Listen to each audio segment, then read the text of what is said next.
بأمر من رئيس الجمهورية عبد المجيد تبون، وضع حجر الأساس لمشروع إنجاز قصر المعارض الجديد بالعاصمة. ويتربع مشروع قصر المعارض الجديد على مساحة 70 هكتاراً، ويضم أروقة للعرض، مواقف كبيرة للسيارات، جناح إداري، وفندقان من 4 و3 نجوم، مراكز ومكاتب أعمال.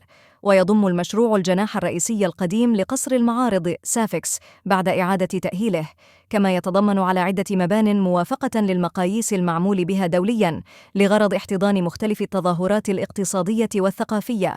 ويعد قصر المعارض الجزائري الجديد تحفة معمارية تضاف إلى البنى التحتي